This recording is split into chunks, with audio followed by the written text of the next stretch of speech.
Today we are presenting about collaborative work with North Carolina AgrAbility with our partners in some of the organizations that we work with on our state.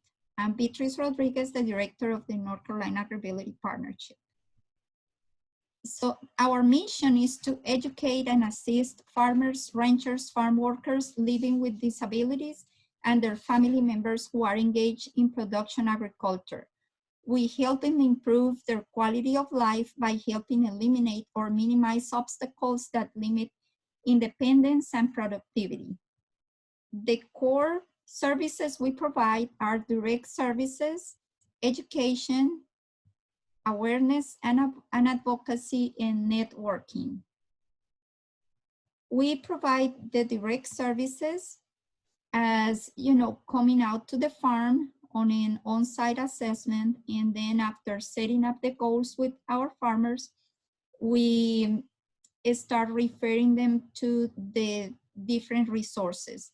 Assistive technology is provided by North Carolina Assistive Technology Program, and they do the evaluation.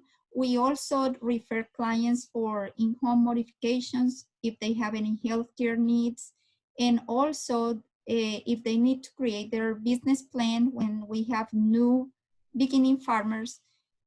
And one of the main resources we have is, finding a way to finance the needed assistive technology that is being recommended for our farmers.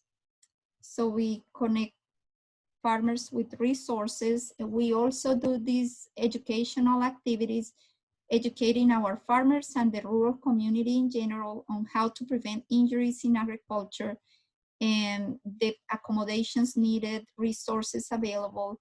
We train extension agents about disabilities and how to work with farmers with disabilities.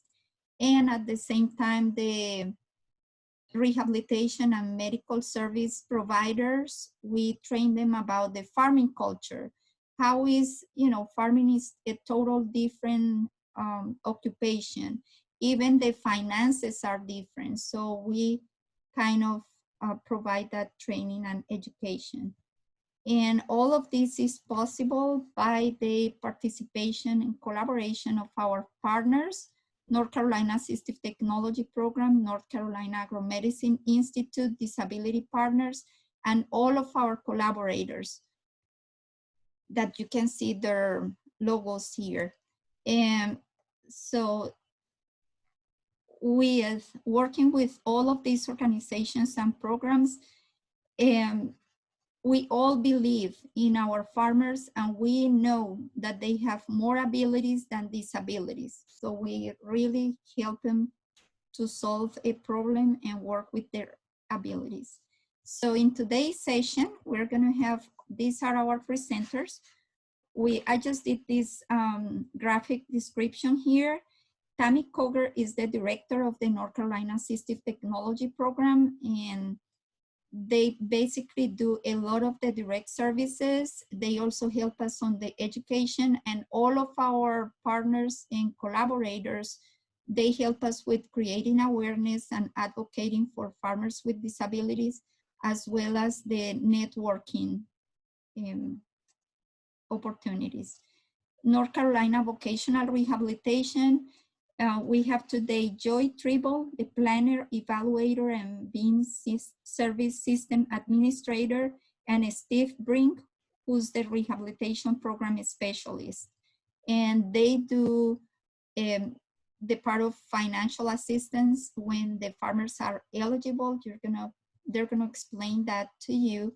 They do a lot of education, and North Carolina Ag Ventures is a grant program. Jacky Miller is the coordinator of this program, and they were also helping with financial assistance for farmers with disabilities when they are not eligible for vocational rehabilitation services. Disability Partners are one of our partners, and they do a lot of educational activities with us, as well as, helping us on the awareness and advocacy networking. North Carolina Cooperative Extension, we have today William Landis, who's a small farms, agriculture, and natural resources Cooperative Extension agent. And we do a lot of educational activities with him and help us on to meet our goals. North Carolina AgriMedicine Institute, we have Cynthia Cottrell Smith. She is a North Carolina AgriSafe nurse from AgriMedicine, and they sometimes come to the farm visits with us. And in the educational programs, they're very strong on that part, as well as Robert Elliott is the executive director of the Veterans Farm in North Carolina and the Soldier to Ag program.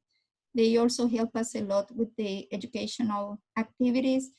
And the Veterans Organic Garden, we have Lovey Singleton, who's the program director. And so you're gonna hear directly from them about the way we work. Like Betty said, I'm Tammy Coger. I'm the director of the North Carolina Assistive Technology Program, and we are one of the partners with the NC AgrAbility project. And so I'm going to give you just a brief overview of what we do in the AT program. The first thing I think is it's important to know what is assistive technology. And so I want to describe that definition to you, which is basically any device, service, strategy to help someone increase or improve the functional capabilities that they would like to do. So it's based on the individual, the environment, and the task that they would like to achieve. There's basically 10 areas of assistive technology. So we cover vision, hearing, daily living, communication, computer access, education, learning, cognition, position and mobility, recreation and leisure, and vehicle. And if it doesn't fit under one of those categories, then we have another one called other. So basically, that someone would like to focus on in any task, then assistive technology would look at how we could assist them in doing the task that they would like to do. The North Carolina Assistive Technology Program, we are a state agency. We are part of Vocational Rehabilitation Services in the Department of Health and Human Services. We are the state program that's funded under the Assistive Technology Act of 90. And so we're the state program in North Carolina that is funded under that act. There are 56 programs across the country. And so we do have counterpart agencies and programs across the country. In North Carolina, we serve all 100 counties. We have 9 demo centers across the state. They go from Wilmington all the way to Silva. We have a very limited staff. I only have a staff of about 19 that serves all 100 counties, so they're kind of busy. But each county, each center, serves about 16 to 18 counties across the state. On staff, we do have 4 speech-language pathologists, 1 physical therapist, and 13 assistive technologists. We serve all ages, all people with across the state. In fact, the AT Act says we serve individuals, family members, professionals, educators, caregivers, employers, and anyone who has an interest in technology in the state. So pretty much we serve the whole state. We serve, again, all ages, birth through seniors, and we serve individuals of all abilities. With the AgrAbility program, some of the services that we provide are Betty mentioned that we do the AT assessments. So we do the farm assessments and home assessments. So individuals that come into the AgrAbility program, if there is a need to identify assistive technology in the home or on the farm, then we would be called in to do those assessments. We also make other agencies and we provide links to other resources. One of the referring agencies that we do work with a lot, since we are part of vocational rehabilitation, if we feel that the individual is eligible for those services, we will make a referral to vocational rehab. One of the other things that we do is after the assessment, we do a lot of the follow-up. We make sure that the individual is receiving the the technology that is recommended. And then we may go out and do the training and the consultation in order to implement that technology in the home or on the farm. We also will set up the devices if needed. And then we also provide group trainings and workshops on farming and assistive technology. One of the things that has been really good about the AgrAbility partnership is, and is one of the things that we do in the AT program, is we do the device demos and the device loans. So this is wonderful for individuals to try out devices before those devices, because many times what we think will work or what they think will work may not actually work when they get in the environment that they want to use it in. So we do the short-term device demos, the device demos, and then we can do short-term device loans. One of the advantages with the AgrAbility project that we've been able to do is purchase some devices in our AT centers that we can loan out to the farmers across the state to let them try those devices. And one of those is Assistive. We were able to work with AgrAbility as well as Vocational Rehabilitation and getting this ramp into the demo program so we could try it out before the funding source was purchased, this ramp system. Some of the devices that we have in the program are low-tech devices like ergonomic grips and handles, nillers, small wagons, small gardening tools. Some of the higher-tech items, of course, is the ramp that we have, communication boards, tablets, apps, and lift systems. One of the things that we've worked with AgrAbility is doing awareness activities. We focused on veteran outreach and assistive technology workshops, linking individuals with their state resources. Especially with our veteran community, we learned that many times are connected with their veteran programs or with the federal programs, but they may not be connected with their state resources. And so we've done a lot of work in trying to provide veterans information regarding their state services, as well as with farmers in general, as they are experiencing aging concerns or medical concerns or disability related concerns, they may not be very aware of the resources within the state. So one of the things that our program has done is worked with NC AgrAbility on identifying resources across the state, helping individuals learn about those resources like we're doing today. We've also provided a lot of training with Vocational Rehab. We've worked with the counselors, providing AgrAbility and farming sessions, and then we provided just unit office training across the state with Vocational Rehab as well. I know Betty has done a lot of work with the extension agents, and we've been involved with that in the past on what is assistive technology, what are the disability resources, and how might the extension agents find those resources as they are working with the farmers across the state who may need these services. We've also done hope to be able to do more of those. We sponsor an AT Expo every year. This year it was the first one that we've done virtually. We will be hosting those again. But we'd also hopefully one day be able to get back into the AT demo days where individuals will be able to come and actually try products versus seeing it virtually. Sometimes it's a lot better when you can put your hands on something as we're learning in our new environment that we're working in. One of the things that we've also done, because we've been so connected in the disability community, and that's what we do, I think one of the benefits of the AT program being a partner with AgrAbility has been to link into these other resources. So we've worked with the Centers for Independent Living. I know we also have a partner. One of the Centers for Independent Living is an AgrAbility partner, but we've also worked with them on their peer support and advocacy supports across the state. Of course, vocational rehabilitation, other disability resources, other programs that may possibly fund assistive technology like the Self-Help Credit Union and other resources with that. We've linked with the services for the blind and services for deaf and hard of hearing, and then also Easter Seals UCP. So one of the things that we've been able to do is connect individuals in the program into these other disability partnerships across the state. That's kind of the NCATP role with the partnership, and that was my contact information. I'm Tammy Koger, the director of the AT program.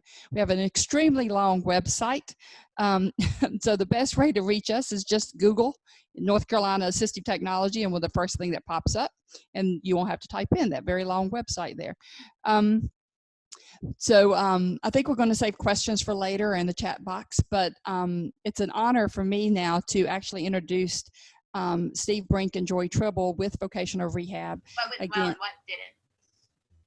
I'm sorry. I think I'm not sure if somebody had a question or what. So I'd like to introduce Joy and Steve with Vocational Rehab. With them, I work with them every day, basically. As part of Vocational Rehab, there's a lot of work that we do in partnership. So I'm going to go ahead and turn it over to Joy, I think, at this point.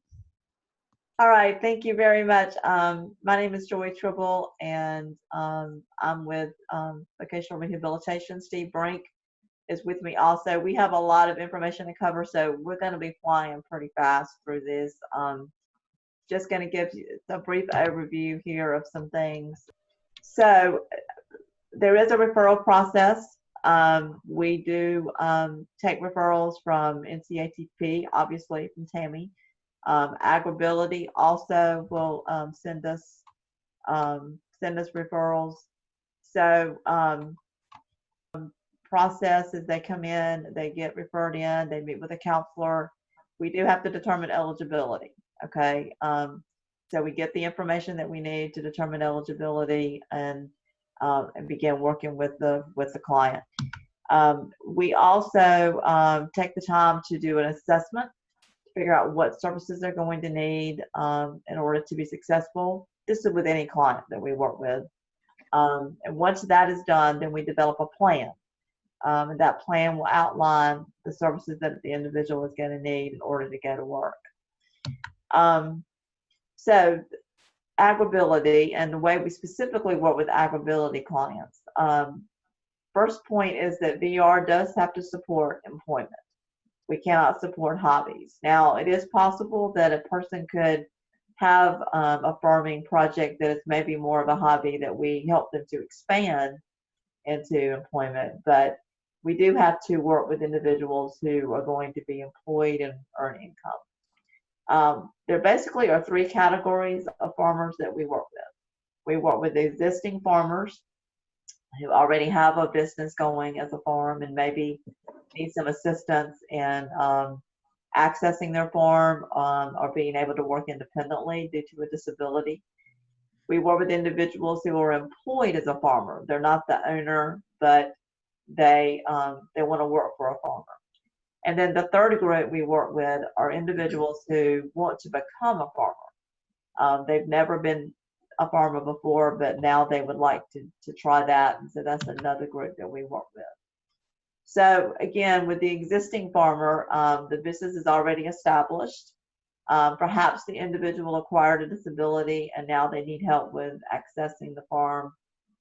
They need help with being independent on the farm. Safety is really our number one concern in dealing with AgrAbility cases. We want to make sure that the farmer is safe in everything that they're doing on their farm. We do look at tax returns as a part of our financial need for farmers. Basically, what this is doing is helping us to see either the profitability of the farm as it is now or the potential for profitability. So that is a part of just the assessment that we have to do. Some potential services that we may provide are things like equipment, modifications to farm equipment. Those are just a few things. There are many others. So the employed as a farm worker, this is probably the least common that we see. But this is just an individual who wants to just work for a farmer. Maybe they have a family member that owns a farm and they want to work for that family member or a friend. Again, we can provide assistive technology assessments. We may look at some equipment purchases. we sort of look at this as a work site accommodation almost, if they're going to be just working for a farmer. The last group that we work with are people that want to become a farmer.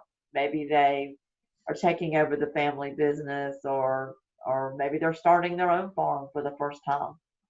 We look at these individuals more as self-employment cases. We have a policy on self-employment. So this is going to involve a little more work. It's going to be a business plan. They're going to be working with a business mentor. They're going to have to contribute towards the cost of the business startup.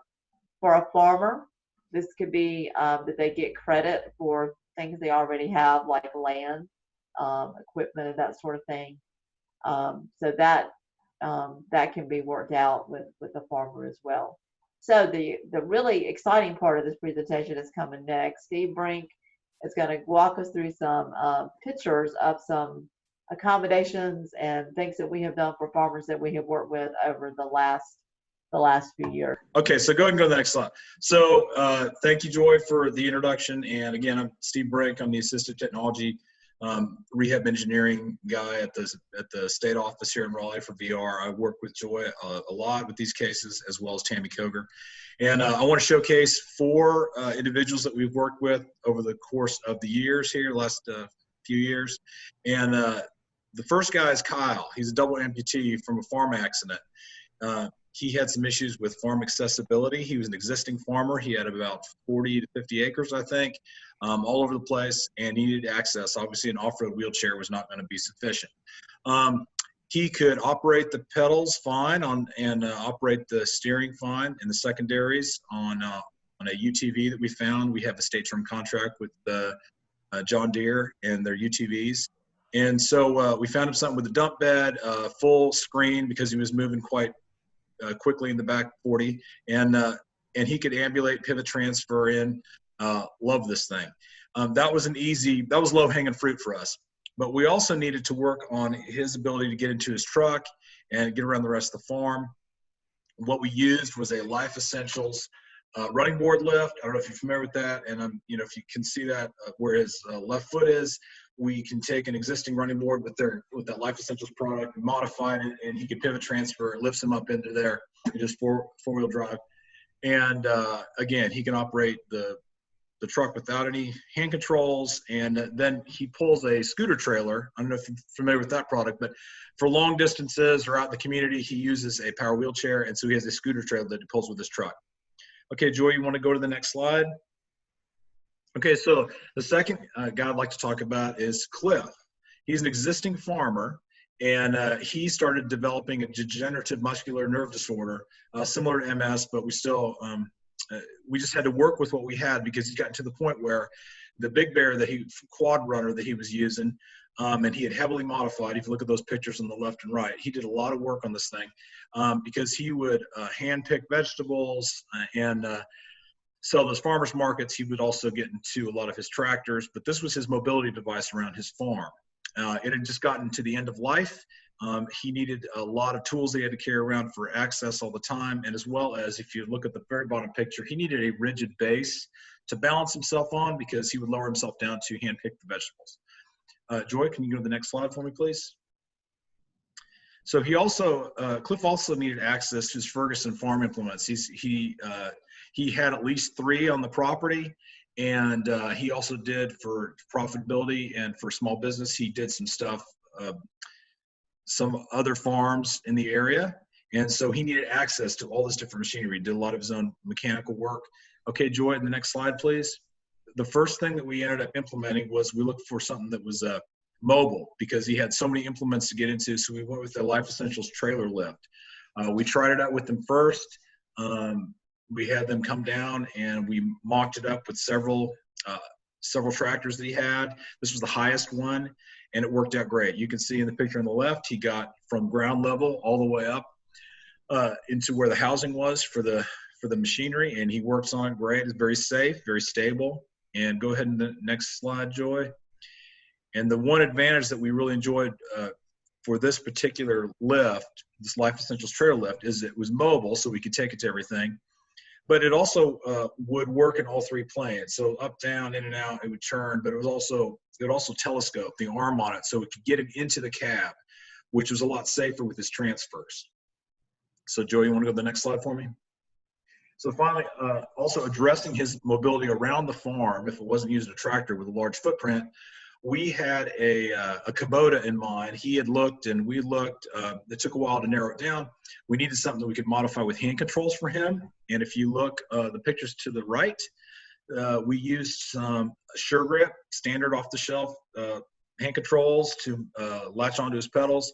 We used those. We used another site called afterorange.com with these, matches a lot of features with the Kubotas. So we had some tool brackets that we could carry with them. There was a sprayer, it was a dump bed. We also had, if you note the floor where he is, it's easy for him to get in and out because there's not a rigid door and it's a solid floor. Some of those things are just, they're just not as sturdy. They're a little bit more plastic, especially some of the John Deere stuff. So this is very specific to what his needs were. And then behind him is a Quonset hut that he had dumped a lot of time and effort and energy into to store not only that trailer lift that we gave him, but also his UTV. And he was trying to manually open that door. So we ended up going the route of getting a door opener to open and shut that thing for him. So this is all about accessibility, and he used this to increase his profits in the farm and to get around and pick vegetables. Joey, you want to go to the next slide for me? Okay, this young lady's Tanya. She had some ambulation issues. She could not go long distances. She has a blueberry farm, and it was getting larger every time, every season it would grow. And she was doing that. I think some chickens and some other side egg businesses she was developing, but she couldn't get around in her wheelchair, and the terrain was too rough. So we actually, again, we went with the John Deere. It was very specific. She tried some different models out. She could get in and out, but we still went with a non-rigid door. She needed a dump bed. She needed a sprayer that we've got on the back, a tool rack. Also with our state term contract, there's some things that are supplied like a fire extinguisher, light, safety light, things like that. Anyway, and the other thing that's not pictured here is we are going with a prototype. It's a blueberry catcher. It's really just about $20 worth of PVC and some netting, and she rolls it up under her blueberry bushes, and she shakes the blueberry bush, and the ripe blueberries fall out. So she's going to try that next spring. She just had someone local handcraft that for her. But anyway, so she's off and running. Sorry I'm going so fast, and I hope you can understand me, but I want to try to squeeze it all in so everybody can present. This is the last case I'm going to show you.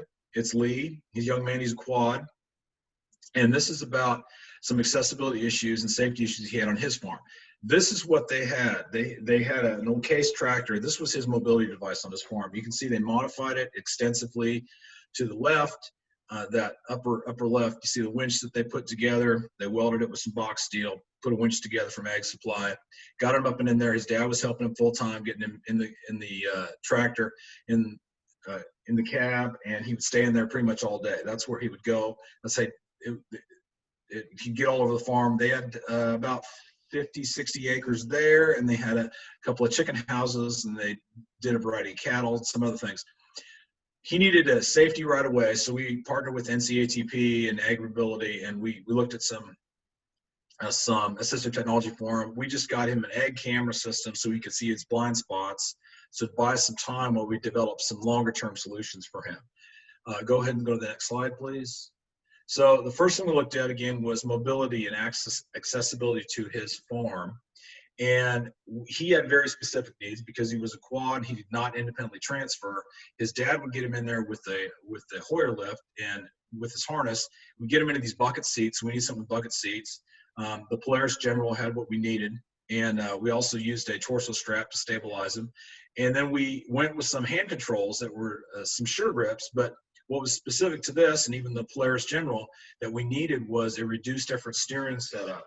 So it had electronic assist. It's the only unit out there we could find that we could still adapt for his needs.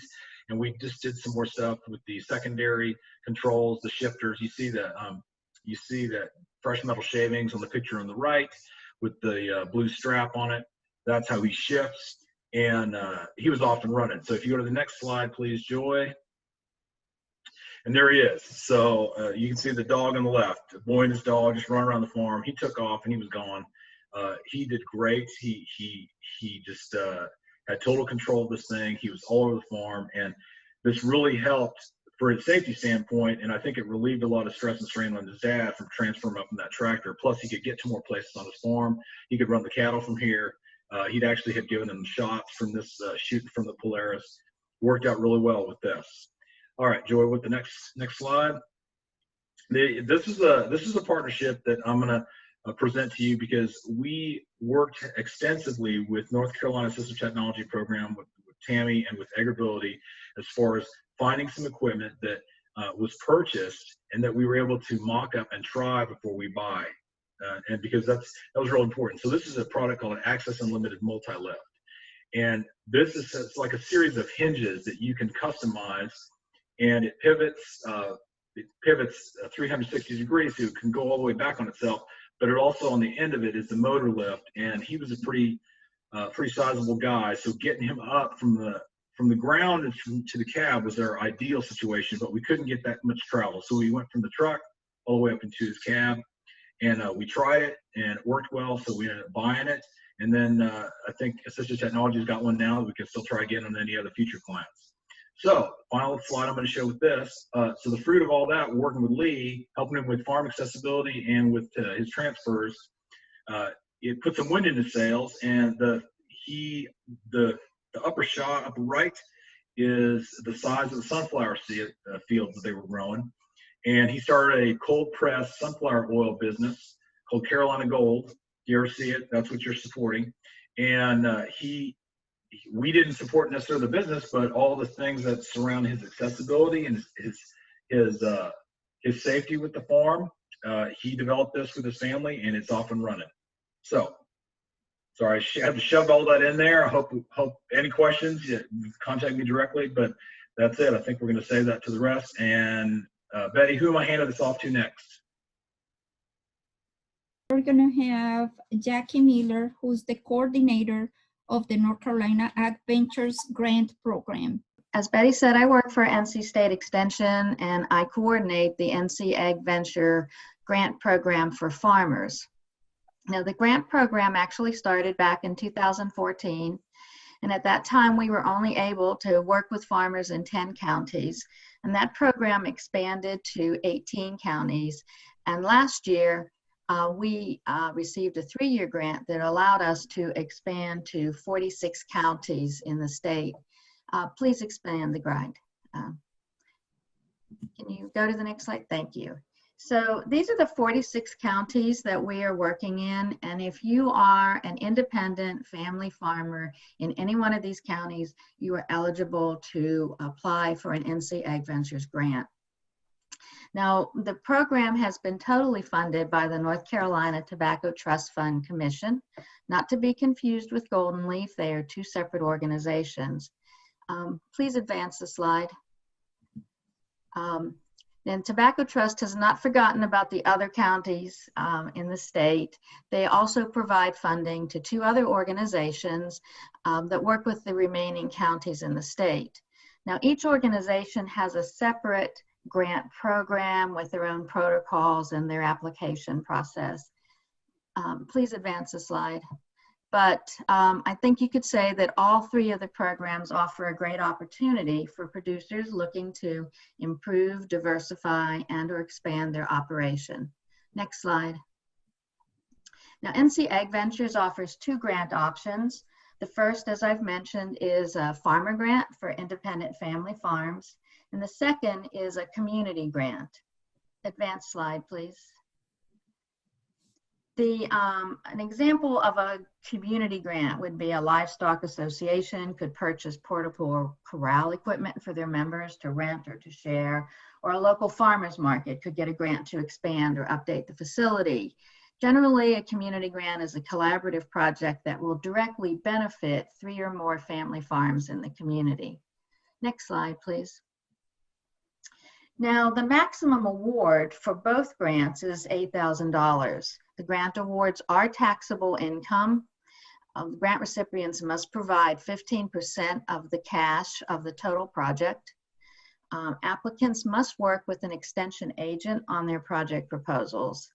And it is a competitive grant process. Last year, we received 215 applications and awarded 65 grants. Next slide, please.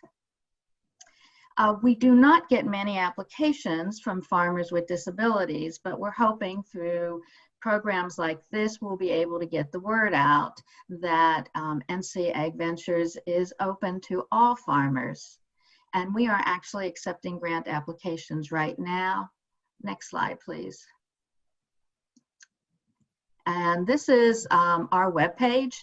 This is a great place to get information. You can read about past grant projects, and there's a section there that says apply, and that's where you would click to get into the application system. Thank you very much. And Betty, I'm going to let you introduce the next person. Okay. Thank you very much, Jackie. So now we're going to have Chuck Oakes, who's our partners from, he's the program manager at Disability Partners, who are some of the partners for North Carolina AgrAbility. Chuck? All right, thank you, Betty. Good morning, everyone. Like Betty said, I'm Chuck Oakes. I work at Disability Partners in Sylva, North Carolina. Next slide, please. Okay, what is a Center for Independent Living, you may ask? That's a lot of people's never even heard of it. So basically, a Center for Independent Living is a consumer control, community-based, cross-disability, non-residential, private, nonprofit agency. That's a mouthful. We're designed and operated, and the consumers control every aspect of what we do. It's not like person first care or person centered, because that's basically you make the decision and I decide whether that's the goal we're going to go with or not. With what we do, the consumer actually makes the decision for goals and anything, and that's what happens. If it's a poor goal, that's the consumer's choice. They have the dignity of risk to go along with that, and that's what we promote, independence. Next slide, please. We have 5 core services that we do: information referral, advocacy, independent living skills training, peer counseling, and transitions. Along with transition comes a few others that's changed some. But now we also have diversions added to that category, which is preventing someone from the community to going to a facility by using local and community resources if possible. And we work with people in facilities that wish to live in the community. And also in that category comes youth transitions. We work with transition age youth to transition from school to college or from school to the workforce. Next slide, please. Our mission statement: we're dedicated to partnering with individuals in the community to enhance, advocate for, and support personal choice, independent living, and community inclusion. And that's how we work with AgrAbility a lot. We information and referral, we advocate, we promote AgrAbility.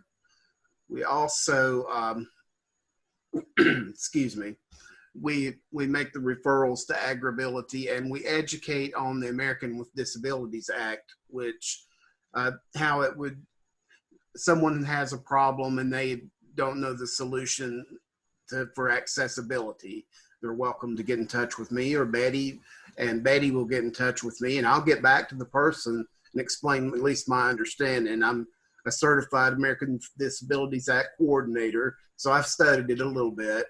Still no expert, but I'll be happy to assist. If I don't know the answer, I will find it for you. Next slide, please. And we're basically unlike most any places, because 51% of our staff and board have to have a significant disability. The ADEA's definition of a disability is a physical or mental impairment that excuse me, significantly affects a major life, one or more major life activities. So that's the ADA's definition of that. And we have over 51% that are actually, that do have a significant disability. Next, please.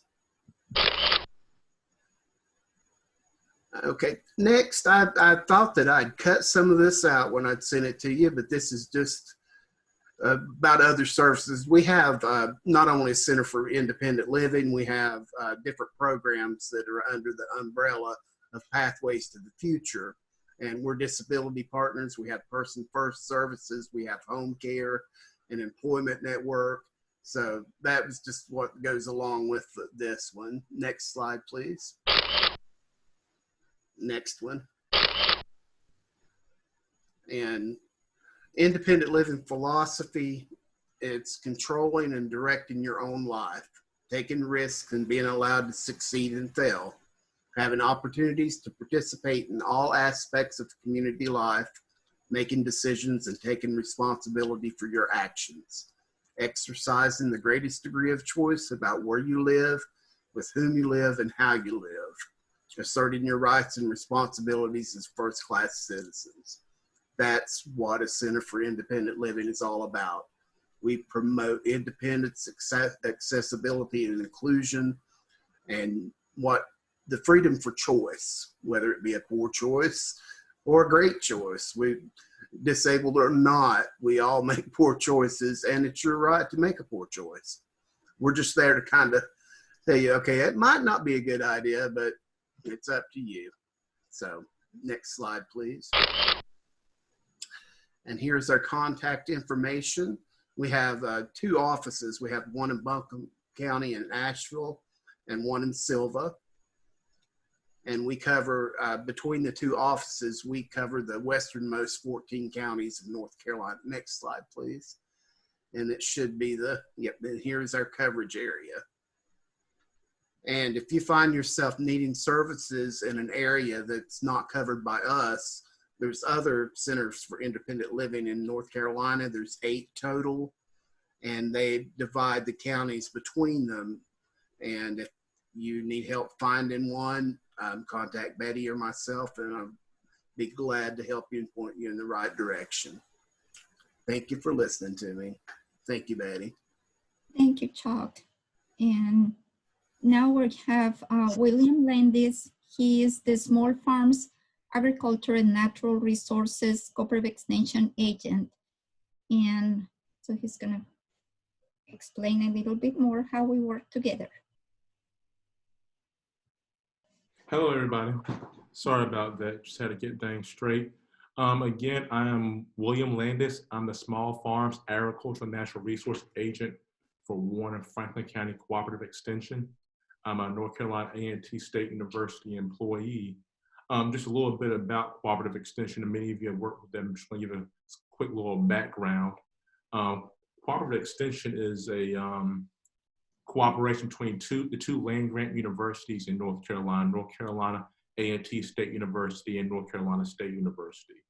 And we work together to bring that research-based information down from the ivory tower universities down to people that utilize it best, that are working in those disciplines, and bring the information to the field so they can utilize it best.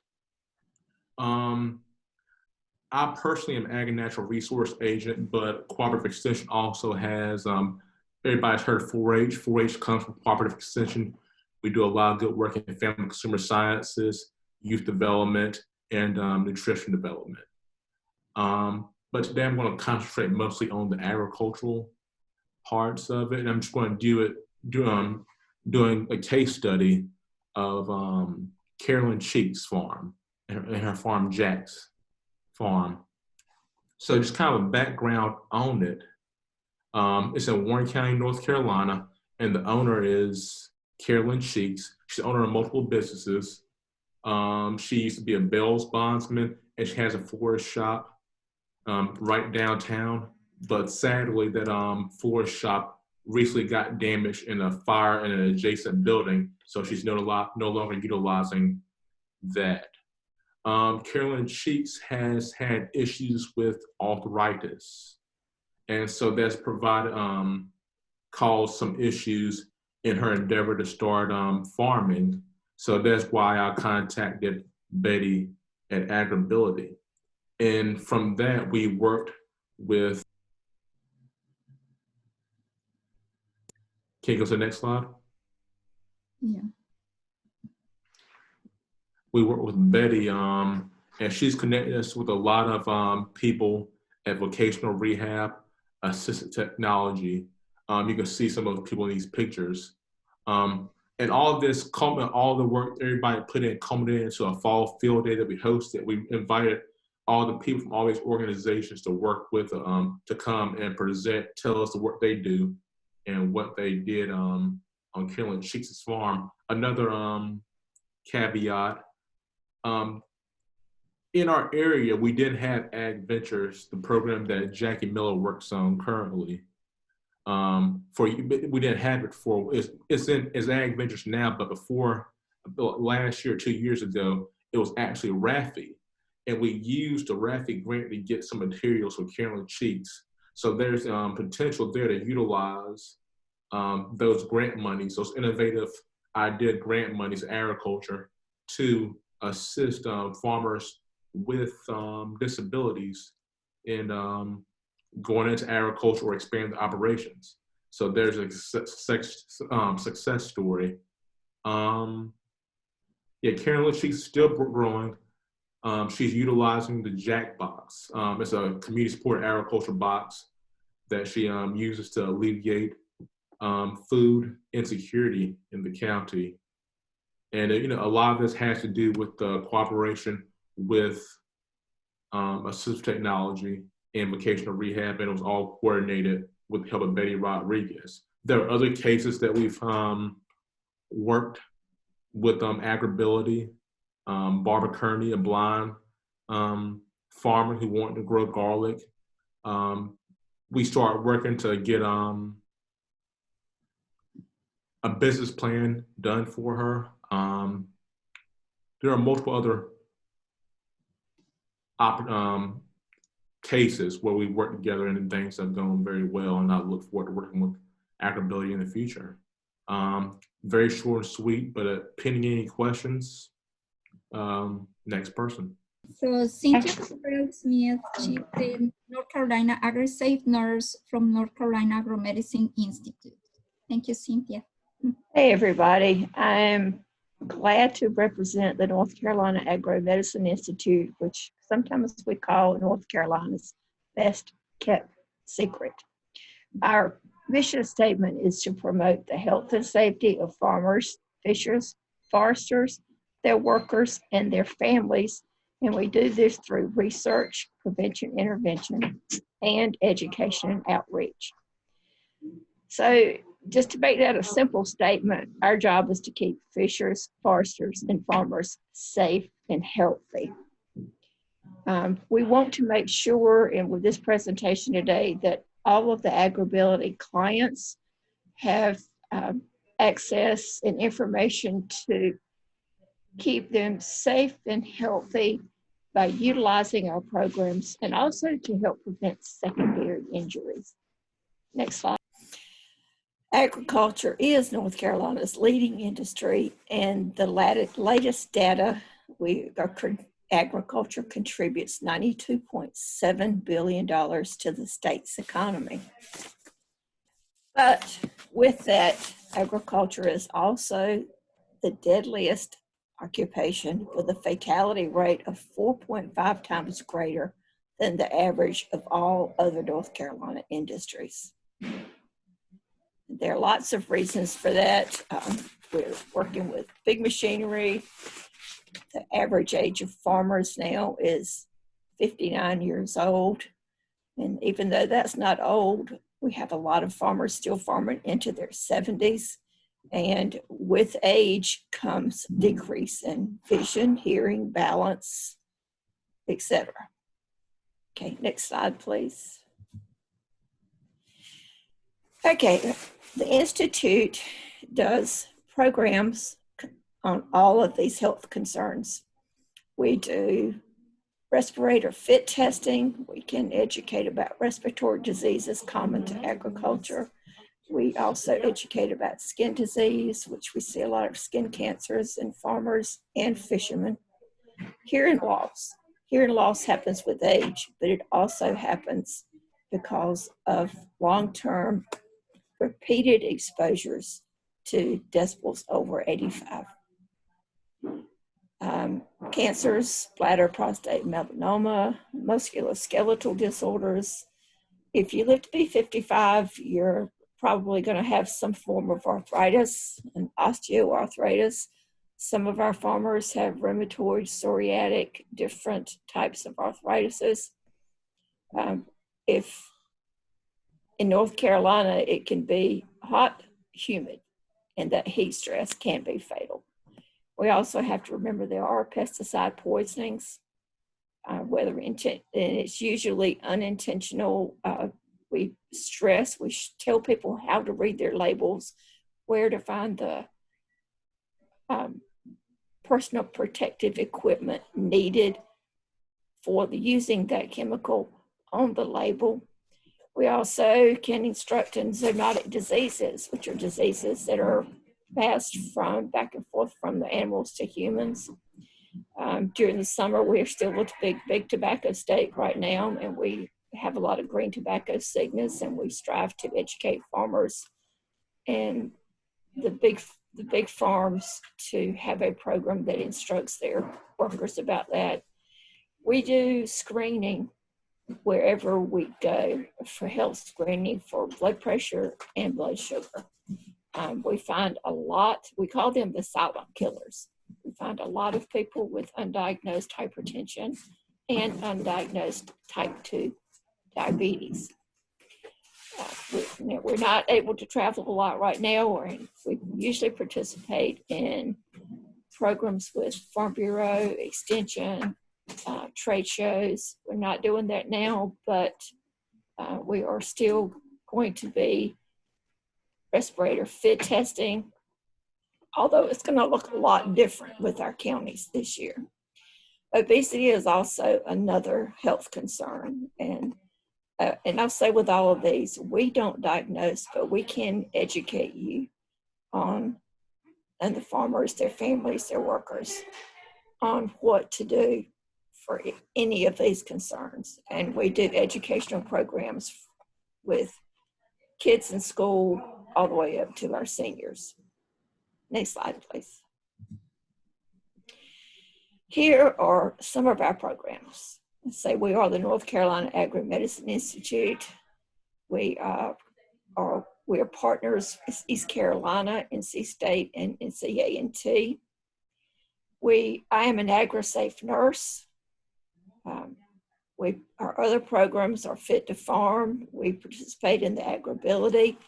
We do First on Scene. We have our assistant director does great grain bin rescue education, Certified Safe Farm. A second, let me move this. And we also have a tape and twine program. The economics of agriculture has not improved. It has continuously become more of a stress to our farmers. And most farmers will tell you they can fix anything with some duct tape and baling twine. So we have that program that we've started. We have just kicked off our Farmer to Farmer, which is a peer support program. We are training peer farmers that can be contacts for those who are experiencing stress, anxiety, depression. And we also have a grant from the Tobacco Trust Fund that will allow us to offer 3 sessions with a mental health professional if needed. Part of this education and training is done with using a farm theater type setting, which is a script, it's a written script, and we have tried to tailor it to topics that are common with North Carolina agriculture. I'd really like for you to go to our website. It's ncagrimedicine.org. when that website comes up, there's a picture of a farmer sitting on the tractor tire. That will lead you to our stress farmer-to-farmer peer program section. But you can see some of the things we've done here, see some short videos. And if you have any questions, please feel free to email us. We may not be real speedy about getting back to you because there are not many of us, but we will get back to you. And thank y'all for letting us participate.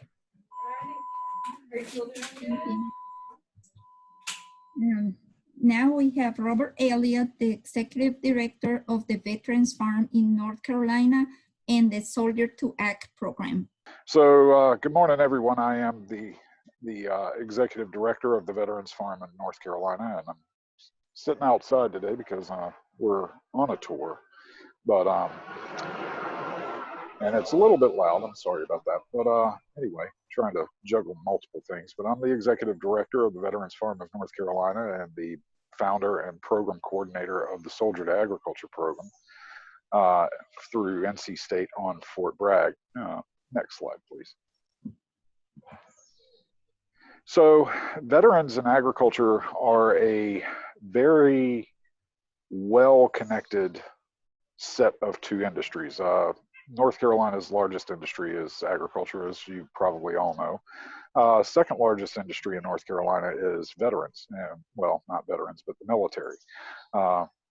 Most of y'all have seen military bases all around eastern North Carolina, and it constitutes for a very large industry and population here in the state.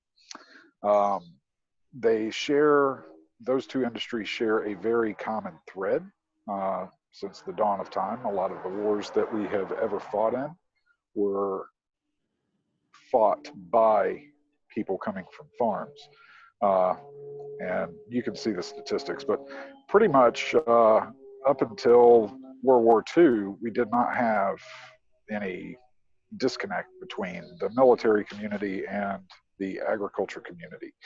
When the GI Bill was introduced in '55, a lot of the returning service members from World War II were going back to the farm, and mom and dad were just simply saying, hey, you need to use that, get a college education and get off the farm. And that's kind of where we saw the disconnect begin. So today, with the problems confronting ag with people and farmers and a lot of the military issues that are out there, they kind of link back together. And a lot of military service members are starting to look towards farms as a way to carry on life after military. Next slide, please. The Soldier to Ag program, it was a bit of a highly requested program, or at least a highly requested instructional program from the soldiers transitioning out of Fort Bragg. They were asking for something that helped them get into farming. And what wound up happening was I was working on Fort Bragg and talking about farming to a variety of service members that were getting out. The transition office had started a new career skills program and requested that we build a program based on agricultural skills. So it is the first in the nation, the first on a military base, and it looks to be something that will be expanded. We take service members in that request the program, and we get them in a class for 6 weeks and basically show them what the real deal of agriculture is.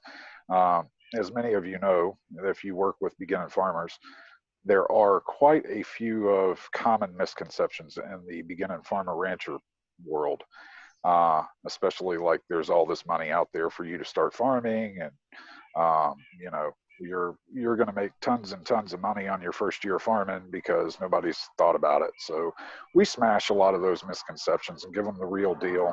Kind of like Cynthia was saying a minute ago about farming being a very dangerous occupation. We also focus heavily on that. And we've worked pretty heavily with the AgriMedicine Institute in the past, and look forward to doing more in the future too. But we typically get a lot of transition and service members that are retirees in the program, and we get probably about 40% that are in their first, second, or third term of military service. So we get kind of a wide array. These folks typically go all over the country when they exit the military. But the whole purpose of the program is to take a participant when they come in to Soldier to Ag and see what they want to do, and show them whether or not it's economically viable, if there's a market for it, that sort of thing, and then show them how to get where they're going and what the resources are out there, like Cooperative Extension and land grant universities and who's and what's.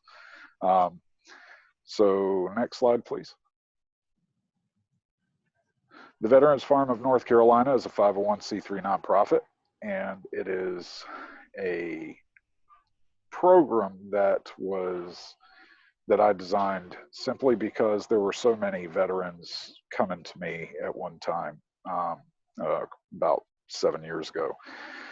As press kind of got out about me after speaking a few times, there were a lot of reporters that were showing up at the farm to talk about what I was doing with my own farm, and it led to stories that led to veterans contacting me, which kind of got me into all of this advocacy work and training and stuff like that. But I noticed there were a few very basic things that needed to happen for veterans to be able to get where they want to go. A lot of veterans had read the stories and said, basically, how do I get into doing what you do? It looks like something I really want to do. And it started out grassroots movement where, I just tell them to come on out to the farm and I'll show you what I know and you can take it with you. But it grew so quickly and rapidly that I started adding a whole lot of structure to it. And now we focus on three main things: training and education, equipment and usage for veterans that need stuff that they would have to buy, and it may be rather expensive to do so. They could come check out various stuff that we have that would help them expand their business and their farming capabilities, and then bring it back when they're done. And lastly, networking. We are very heavy into networking with veterans in North Carolina that are engaged in agriculture in quite a few different areas. So it has grown into a very, very large network of farmer veterans in North Carolina. There's over 600 that we have been working with, and try to help and carry the mission and bring more awareness and advocacy to what we're doing. I work with Betty on a few things, basically kind of telling her what's going on that I see in the weeds, and work with AgrAbility to try to come up with solutions for farmer veterans that would benefit them and help with their disabilities to be able to farm. Next slide, please. Yeah, so if anybody has any questions, you can reach me through any of that. There's my phone number and my 2 emails that I typically use for work. So if I can help with anything, let me know. If you have a veteran that needs connection to other veterans that may be able to help each other, let me know. Or if they need something, I'm happy to help. So thanks. Thank you, Robert. And now we're going to have Lovey Singleton. She's the program director of the Veterans Employment Base Camp and Organic Garden. Okay, thank you for having me, Betty. My name is Lovey Wallace Singleton, and I'm the executive director of Veterans Employment Base Camp and Organic Garden. I also wear another hat where I am the president of the Veteran Farmers Coalition. So as far as veterans in North Carolina, I started about 8 years ago with a program to provide transitional employment for homeless and disadvantaged veterans, and also to help with the rehabilitation of veterans on our small site. Next slide, please. Okay. Ooh, that looks kind of blurry, but we are a educational entrepreneurship, and that is our basis to either educate veterans in things that they need to know as far as employment, as far as healthcare, claims information, but we also assist veterans who are trying to go into farming and ranching. Next slide, please. Okay. One of the things that we're really proud of, and we just completed our second year, is a pilot program with the USDA. We partnered with the University of Mount Olive and NC State University Farm School to develop a program that would help military participants with a 6-week series of classes. In similar ways to Robert, what we're trying to do is educate the military veteran that's coming out about the different tools that they need, about the different agencies that they can interact with, and things of that nature. We started with NC AgrAbility when we first launched our program. I already knew about AgrAbility, and so it was a natural for me to include them into our training programs. Next slide, please. Not only do we work with veterans, but we also do a lot of the things in our community. We have a monarch butterfly sanctuary.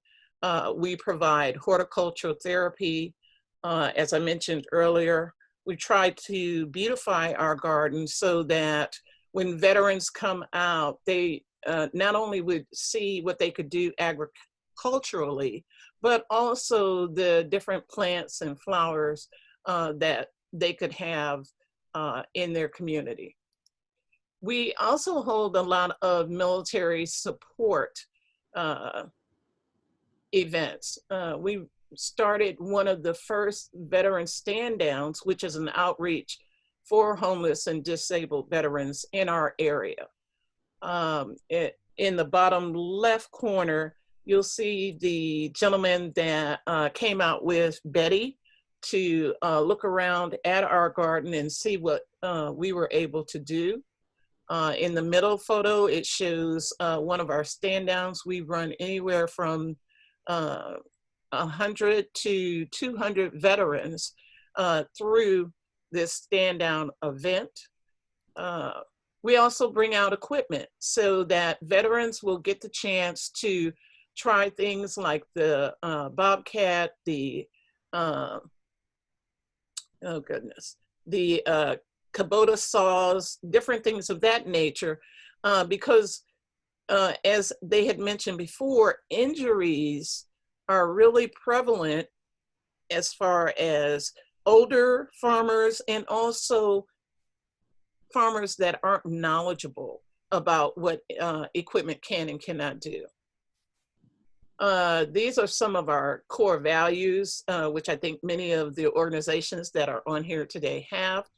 But we also try and look at the beginning gardeners and farmers. We run a youth program where we work with youth that are in grade school, and then we have a youth farmers market that we also run on site.